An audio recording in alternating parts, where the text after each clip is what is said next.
أشهد أن لا إله إلا الله وحده لا شريك له وأشهد أن محمدا عبده ورسوله أما بعد فأعوذ بالله من الشيطان الرجيم بسم الله الرحمن الرحيم Assalamu alaikum wa rahmatullahi wa barakatuh. Peace and blessings of Allah be upon you all.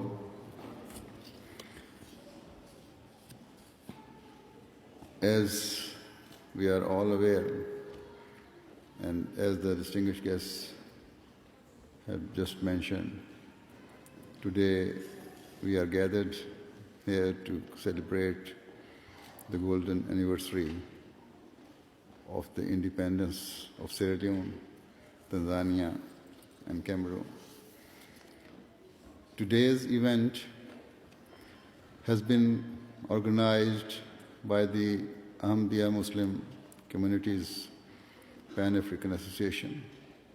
And so on behalf of our community, I would like to thank all of the distinguished and honorable guests for attending this event. The Ahmadiyya Muslim community was formed in 1989 by Hazrat Mirza Ghulam Ahmad of Qadian, peace of blessing of Allah be upon him. We Ahmadi Muslims believe him to be the promised Messiah, the Imam Mahdi, and the reformer of the age. We believe him to be the very Messiah and Mahdi of the latter days, whose advent was foretold by the Holy Prophet Sallallahu Alaihi Wasallam. Indeed, we also believe that Hazrat Mirza Ghulam Ahmad of Qadian, peace be upon him, is the same reformer whose advent was prophesied by the other previous prophets, and who was to come in servitude of his master, the Holy Prophet Muhammad Sallallahu Alaihi Wasallam. Upon his advent, the promised Messiah outlined two great and overarching purposes for which he had been commissioned by God Almighty. Firstly, he was sent to establish and to develop a relationship between man and God Almighty. It was his objective to make mankind realize that our Creator is the one God, who is the Lord of all the worlds and the possessor of all powers. Therefore, the promised Messiah spent his entire life reminding mankind that they must submit and bow down before the all-powerful God. He came to inform the people of the world that they should realize that all of the powers and forces of the universe were nothing in comparison to might and power of God Almighty.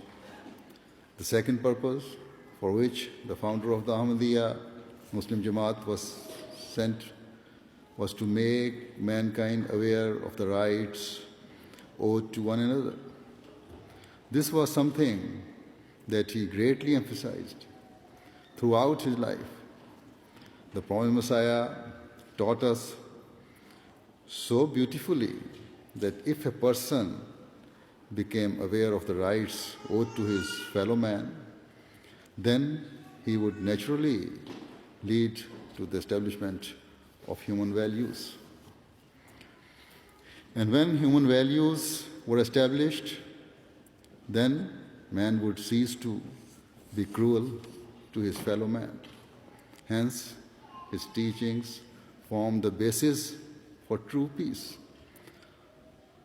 The promised Messiah stressed the importance of discharging the rights owed to mankind to such a great extent that he taught that on certain occasions the rights owed to man are to take priority even over the rights owed to God Almighty.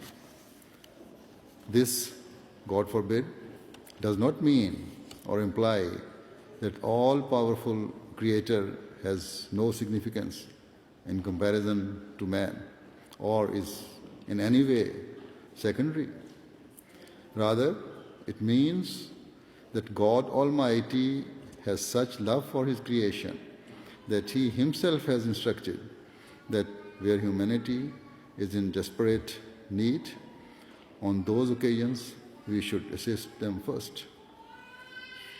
Therefore, once the need has been fulfilled, man should, once the need has been fulfilled, man should return to the worship of God Almighty. In short, we believe that even though the purpose of our creation is the worship of God, this objective becomes secondary on those occasions where humanity requires our immediate assistance. This point is in exact accordance with the true teachings of Islam and with the commands of God Almighty. The teachings of Islam are most beautiful. As I have said, they stress the importance of fulfilling the rights of others. Unfortunately, this basic principle has generally been ignored by those in power. If we look at the world's political situation today, then we find that there are different systems of governance and different laws that have been established. On the one hand, there are those countries where monarchies or dictators rule. In such countries, we find that the people are given very few rights. Instead, the rulers withhold most of the powers and rights for themselves. As a consequence, restlessness and anxiety spreads amongst the people of that nation. On the other hand, we find those countries that have adopted democracy. The basic principle that underpins democratic societies is that the general public speak of seeking their own rights. They expect that their leaders will represent them fairly and without discrimination.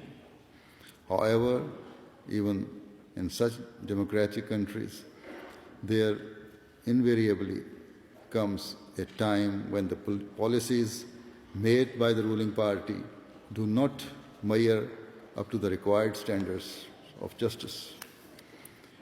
Policies that claim to advocate justice are not properly implemented, whilst laws giving preferential treatment to certain people or bodies are routinely passed. Thus, even in democracies where we find that injustice regularly comes to pass. Islam, however, teaches an altogether different approach. In this era, it is the promised Messiah, Islam, who has explained to us the code of conduct that Islam has advocated. He explained that Islam teaches us to forsake our rights for the benefit of others. Islam teaches selflessness rather than selfishness. Islam teaches that a good person is he who would prefer to fulfill the rights of his fellow man instead of prioritizing his own. It is only when a true spirit of sacrifice develops within a society that a person happily chooses to relinquish his own interest for the sake of others and values the rights of others more than his own. When such a spirit of mutual sacrifice is born, then true peace will emerge in that society. There is no doubt in this. There is insufficient time to speak about this matter in detail at this time. I wish only to inform you that wherever the Ahmadiyya Jamaat is established, it strives to fulfill the rights of others with this very spirit of sacrifice that has been taught by Islam.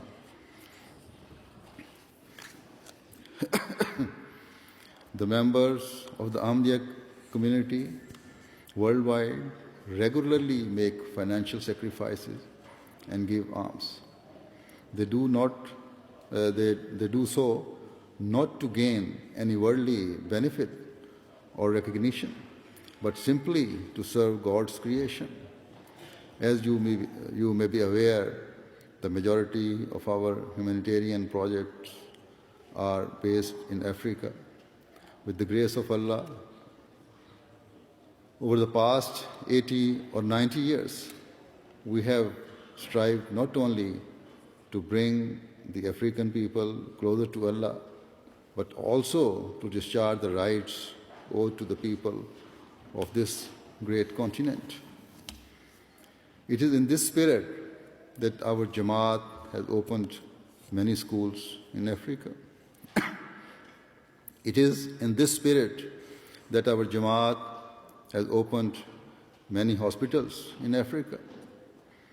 And it is with this spirit that many of our Ahmadi engineers who have been trained in the West and brought up in the West travel to the remotest part of Africa to try and provide a supply of drinking water to the poor and deprived local villagers.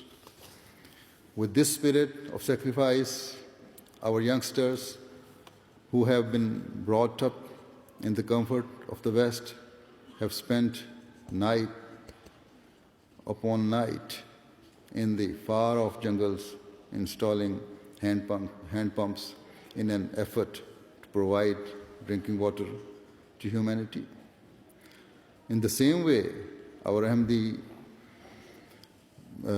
teams have provided electricity to people living in the remotest parts of Africa by installing solar panels. And now, in certain countries, we have started a new project of creating model villages in which facilities such as tap water, electricity, street lights, community centers, and paved streets will be provided, inshallah. Our Ahmadi youngsters take no payment for this work. Indeed, they spend their own money to take part in these projects because they wish to fulfill the command of Allah, which is to serve humanity and fulfill the rights owed to mankind. Whilst it is true that in our hospitals we do take fees from those who are wealthy and well off, we also treat thousands of people, of poor people, each year for free, who otherwise would be in no position to attain such treatment. We provide such services not as a favor, or with a desire to seek reward. Our only motivation is to fulfill our duty to serve humanity. With the grace of Allah, the local Ahmadi Muslims who are financially relatively well off use their wealth to support and help the people of Africa, irrespective of religion, through the various schemes and projects run by the Ahmadiyya Muslim community. I myself lived in Ghana for over 8 years, and during this time, I became extremely familiar with the temperament of the African people. Generally speaking, it is part of the character of the African people to willingly make sacrifices to help and support their friends and relatives. Nevertheless, the spirit of sacrifice has become even stronger in those African people who have converted to Ahmadiyyat. God willing, our Jamaat will continue to maintain this passion, to serve and be willing to make all necessary sacrifices in an effort to help the people of Africa. Regarding the independence celebration, I should also make mention that our community existed in certain African countries even before independence was achieved, as I have said earlier. In those countries, with the grace of Allah, the Ahmadiyya Jamaat always played a very positive role in helping the country progress towards freedom. For example, when Sierra Leone's independence was achieved, its government officially recognized the role of our Jamaat and the humanitarian services it had rendered to both the country and to its people. The government did this by specially inviting a central representative of the Ahmadiyya Muslim Jamaat from Pakistan to attend the main function marking the country's independence.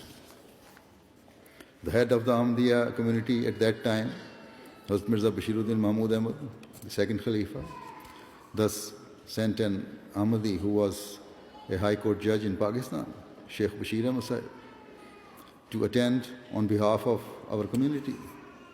His comments and suggestions were received with much appreciation and respect by the government of the time. An example and proof of this can be seen in one function that took place in Bo, Sierra Leone, when a senior magistrate, Mr. Banja Tejansi, addressed the gathering. When speaking about Sheikh Bashir Ahmad Sahib, the magistrate said that only the respected judge could have reminded them about their responsibilities in such a magnificent way. He said that his manner and words had touched their hearts and were extremely inspirational.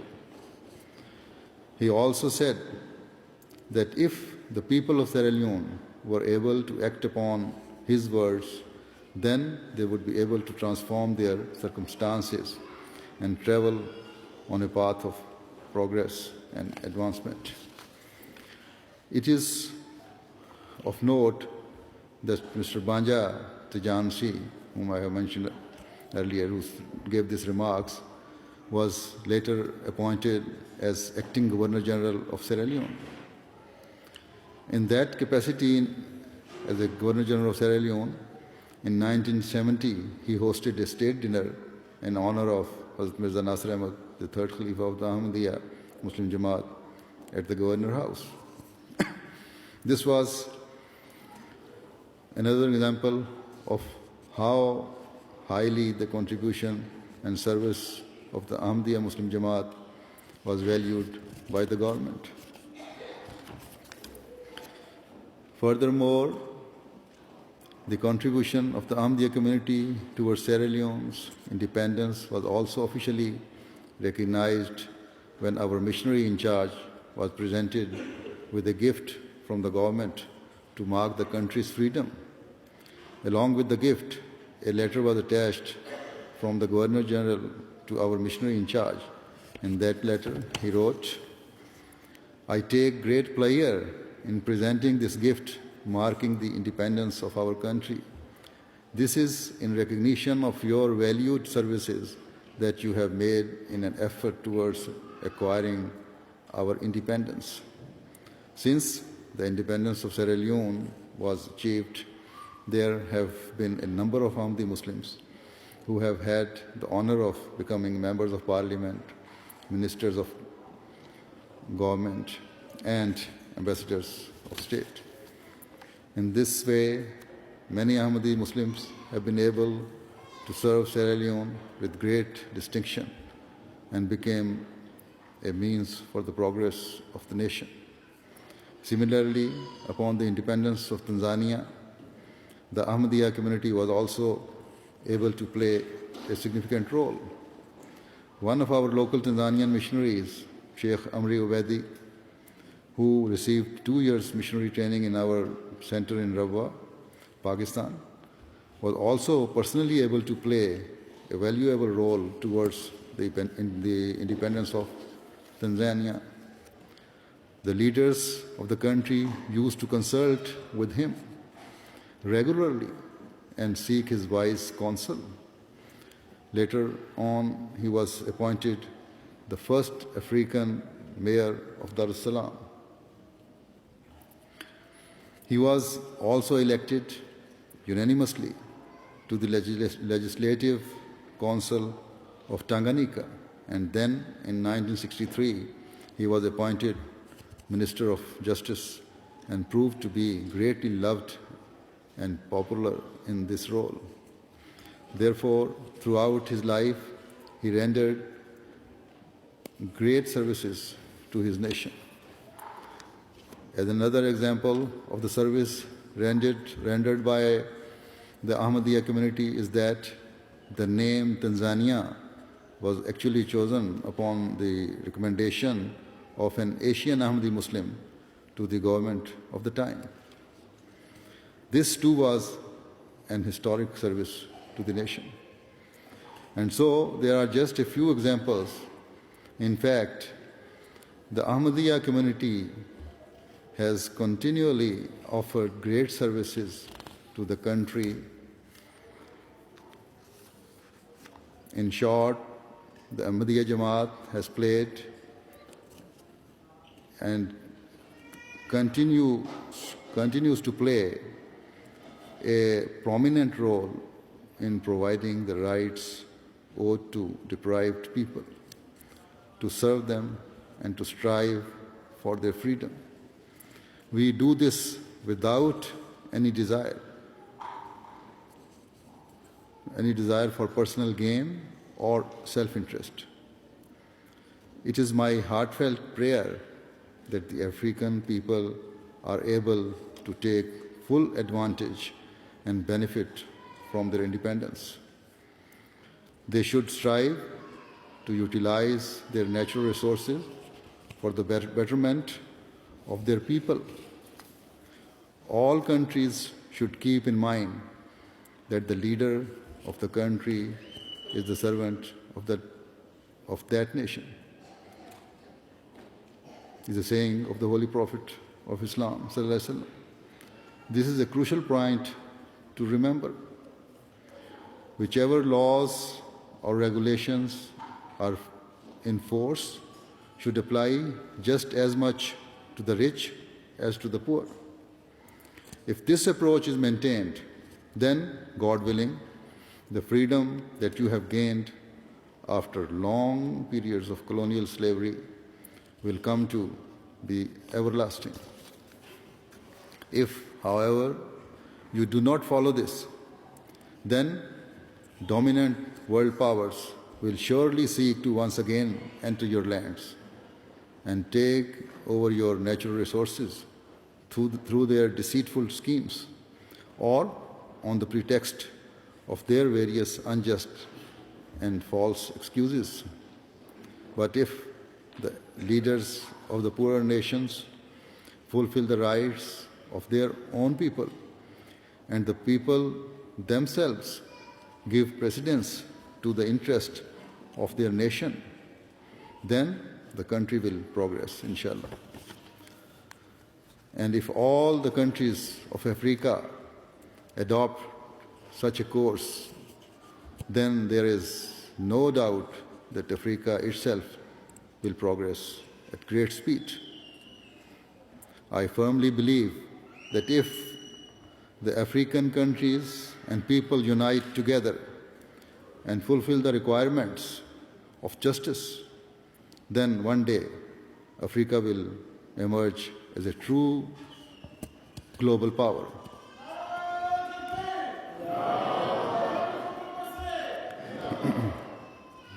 May Allah enable this to happen, inshallah. At the end, I would like to once again thank all of the honorable and respected guests for attending tonight's function.